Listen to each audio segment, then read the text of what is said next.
I should go. No, aspetta, faccio un altro ballo. I'm sorry, I really can't. I gotta go. No, no, dai. I gotta go, I'm sorry.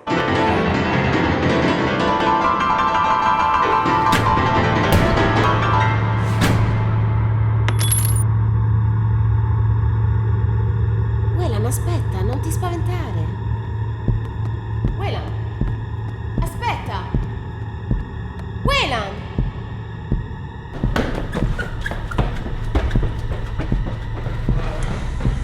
Lonely woman in big mansion meets gardener. Good things happen, then bad things happen. So I really like this one. I think from a technical perspective, acting, writing, directing is amazing.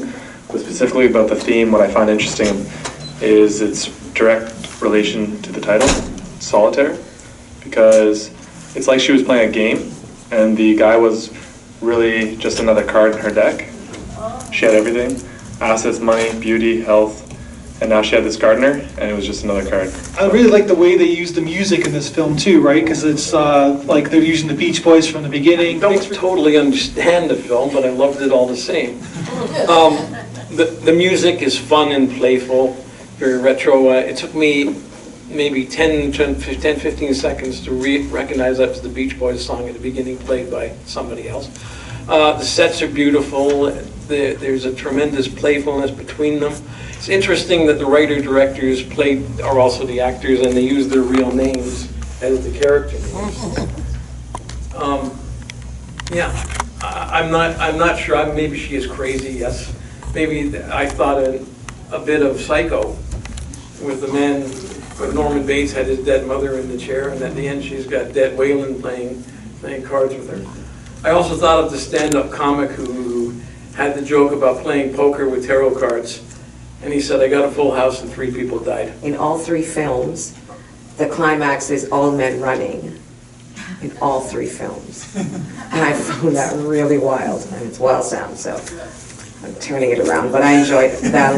The third one, for the music and the scenery, and I was trying to figure out, where is this, But I like the comment, too, about the house was attached to her. Like, they became one.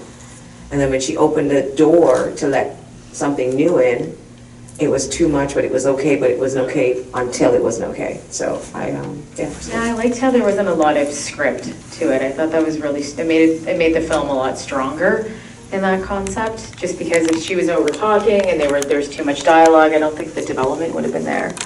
And overall, I think it was probably the best out of all 3 of them. Yeah, I really like how they foreshadowed the ending with her playing baseball with coconuts. I thought that was a great twist. It was a great setting, great house, right?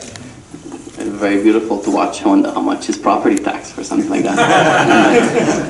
And then, what I wish I would have, they would have depicted more of a background story of who the woman is, and who is she, where is she coming, or some sort of origin story like that. Maybe that's sort of the sweetness of it, that you don't know anything too much, right? You can take it both ways. I thought that the woman and the house were connected, like they were the same person, because it felt like she was lonely because the house was never like treated or visited, so she was really excited that someone finally gave it attention.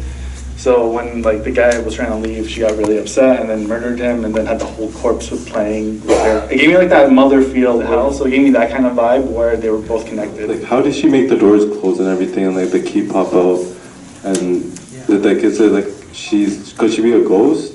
Like she's trapped? I'm not joking. Is it like could she be like trapped in the house, and that's why she's so like, or is she like a human? Well, I think that you can, with film like houses like that, there's certain gadgets and stuff like that. But I'm just going to finish off the night with this comments, because the filmmaker is here and the actress is here. She's in the 3rd row. So what we're going to do, look at So my name is Paola Bernardini. I'm from Italy, and I directed, acted, and did everything on the movie. It was just shot and made by me and Wayland, and from start to finish. Why did you choose to speak a different language than Wayland? It goes with why we kept our names. It was just very natural. We spent about a week in that mansion, and it was just the 2 of us trying to figure out how to make a movie. And also it's something that I travel a lot and I'm in situations like that a lot where I don't speak the same language as the person in front of me, but we understand each other perfectly. I'm Italian and I was comfortable speaking Italian and he was understanding me. And it was just part of this magical house where things happen and it just makes sense. What camera did you use? It's a Sony A7S. Where's the location that you shot, which is fabulous? Okay, so the location, this is the Italian embassy in Brazil. You can actually go visit it, it's beautiful. So yeah, I got access to it, but it was a very limited time. The whole film was improvised.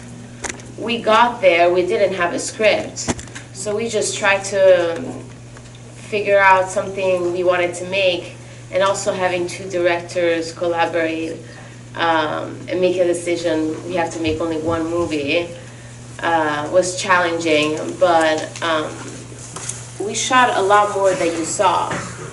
And at the end, we just trimmed it down to what it is. I have another question about the doors and what's up with you in the house. Sure, yeah, the doors, okay, so that's Wayland. Wayland, he filmed the doors opening and closing with him in it. And then he just erased himself out. And same with the keys. The house conveys her emotions. So if she's mad, the house is mad. If she's happy, the house is happy. Yeah, it's funny when I was watching it, which I really enjoyed, thank you for that. I was telling my friend, I think this was shot in Brazil, because I was there last year trying to do a similar thing, trying to shoot a feature film in a contained location, so I just want to say congratulations. Thank you. Did you guys have a theme when you were going into it? Because I noticed there was, it was kind of a thriller, it was also dark, a bit of horror in there as well, and supernatural. Yeah, I wanted to make a comedy. And My last film was was a drama. So this time I just wanted to have fun and make something goofy, but after 2 days in that mansion, we kept wondering what would happen if somebody lived there by themselves. During the day it was tropical and beautiful, and at night it is the scariest place ever. It was wonderful, and the crew was just you and him, or Yeah. was there? Wow, that's really impressive. Just me and him. So how did you take some of the shots? Drones and like a lot of No different gear? drones, just tripod and then an automatic, motorized slider. Right. And then handheld when some of the shots were held. Just do one shot at a time. Yeah, for example, when the elevator opens, Yeah. there's no one behind the camera, I'm in the elevator.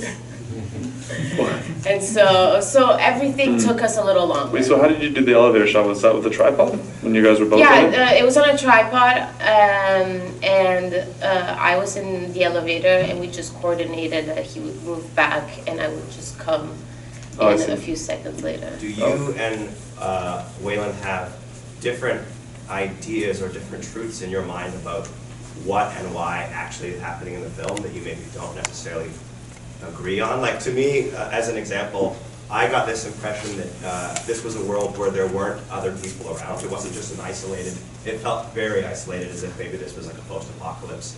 And that's something that occurred to me. I wonder if there's something that maybe you two don't agree on that are both true at the same time, depending on who's telling the story. It was, we thought about not mentioning that we're in Brazil. It could be anywhere. We just live in this house. That wasn't important. We also had a little bit of my backstory in it. Took it out. Wasn't important. All you needed to know is that she's lonely in this house and that she's crazy.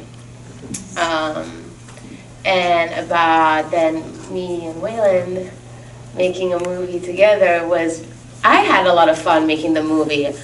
What was very challenging was in post editing, because there was a lot of editing to do, and we're both directors.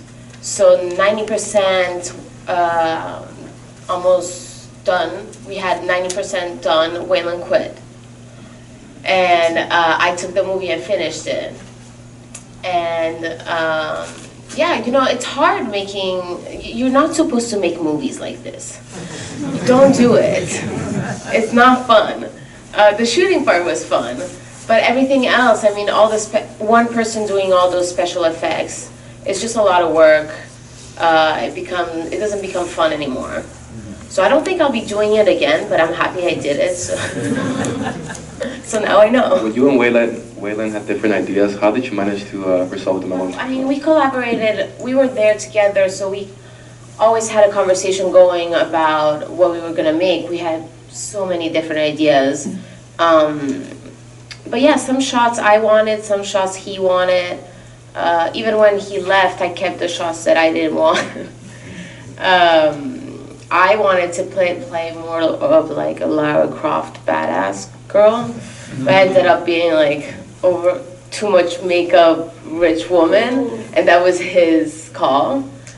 So yeah, you just, try to collaborate and figure it out. She got down so fast to conk the guy. The bat, when I hit him with At the the bat? very end, yeah. Oh my God, we did that a million times. I was a fake bat. Waylon was really mad because it took me a while to actually get him on the head because every time he's expecting it. So yeah, it took him, I don't know, I want to say maybe 10 times. Yeah. Thank you guys. Thank you so much.